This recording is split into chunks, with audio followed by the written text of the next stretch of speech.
back, viewers. Now, the Nashik TCS controversial conversion sexual harassment case has reached the Supreme Court with a demand for a special court for religious conversion cases being put forward. Lawyer Ashwini Kumar Upadhyay filed a petition in the Supreme Court on Thursday. The petition stated that this is not just a case of religious conversion but a well-planned conspiracy against the country. In fact, we also have the petitioner on the phone line with us. Mr. Upadhyay, very good morning to you.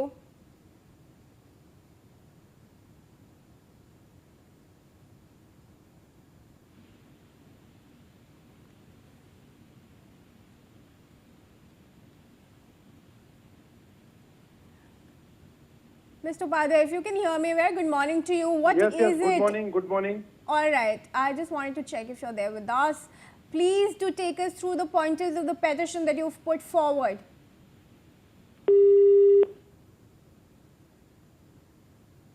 All right. We've lost that audio connection, viewers, but lawyer Ashwini Upadhyay has put forward a petition in the Supreme Court over the TCS conversion case, religious conversion case. It's significant. We'll get the details of the petitioner, of the petition from the petitioner as we try to connect with him. But the petition primarily states that this is not just a case of religious conversion, but a conspiracy, a premeditated and planned conspiracy against the Indian government.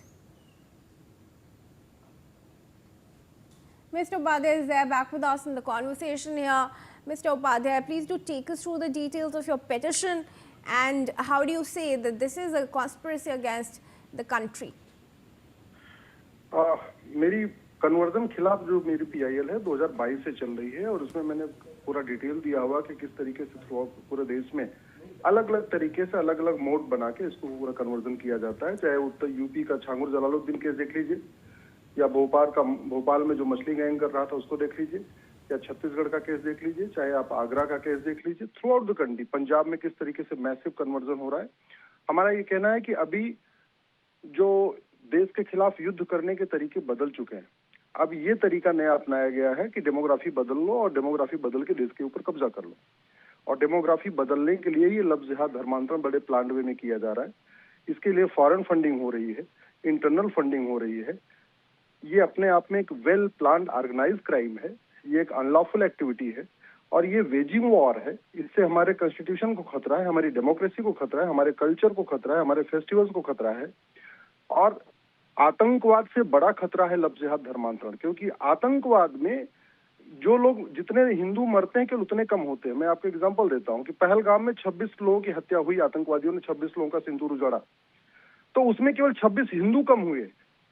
लेकिन अगर यही 26 लोग convert हो जाते तो 26 परिवार बढ़ जाते और 26 हिंदुओं के नए दुश्मन खड़े हो जाते। तो ये कन्वर्जन का इफेक्ट है। स्वामी विवेकानंद जी ने कहा था कि हिंदू जब कन्वर्ट होता है तो केवल हिंदू कम नहीं होता, हिंदुओं के दुश्मनों की संख्या बढ़ती है।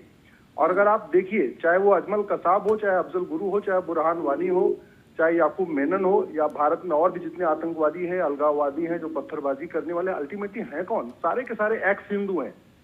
200 साल 150 साल पहले सारे के सारे हिंदू हुआ करते थे। नासिक में जो वेल प्लान्ड वे में किया गया है, ये हमारे भारत की नेशनल सिक्योरिटी के लिए खतरा है। और हमारे जो नेशनल सिक्योरिटी के लिए खतरा है उससे निपटने के लिए हमारे पास एक कानून है जिसको कहते हैं नेशनल सिक्योरिटी एक्ट। लेकिन उस कानून में कहीं लिखा नहीं है कि conversion is a serious threat to national security. इसलिए मैंने ये पिटीशन फाइल करके कहा है कि सुप्रीम कोर्ट डिक्लेयर करे कि conversion is serious threat to national security. Upadhyay ji, क्योंकि आप कह रहे हैं कि इंडिया के अगेंस्ट कॉन्स्पिरेसी है, क्या आपको लग रहा है कोई फॉरेन हैंड है इसके पीछे? बिल्कुल। आप ये देखिए कि 2010 में जो FCRA कानून बना था, वो कानून बनाया गया था भारत के अंदर अलगाववादियों को, आतंकवादियों को, जिहादियों को, माओवादियों को, नक्सलियों को फंडिंग कराने के लिए। 2014 के बाद से इस कानून को काफी बदला गया है। अभी रिसेंटली फिर से FCRA को बदला गया, लेकिन अभी भी फंडिंग बंद नहीं हुई है।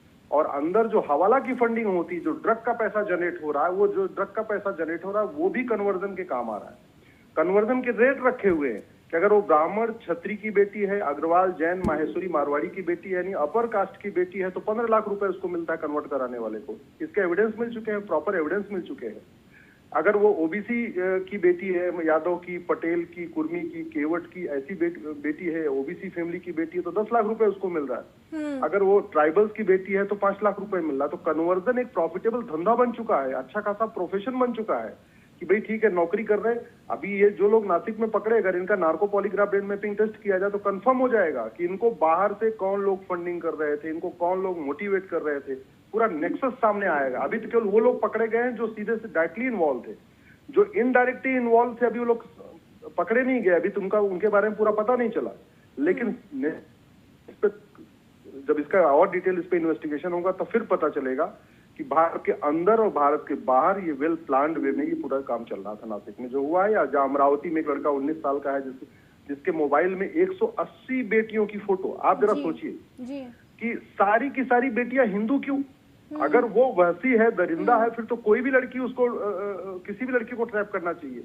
तो चाहे नासिक हो चाहे अमरावती, जो ट्रैप होने वाली लड़कियां वो केवल और केवल हिंदू हैं। इसलिए मैं कह रहा हूँ ये अपने आप में वेजिंग वॉर है, ये अपने आप में इनडायरेक्ट वॉर है भारत के खिलाफ, देश पे कब्जा करने के लिए। Ashwini Upadhyay, thank you very much for joining us and for speaking to us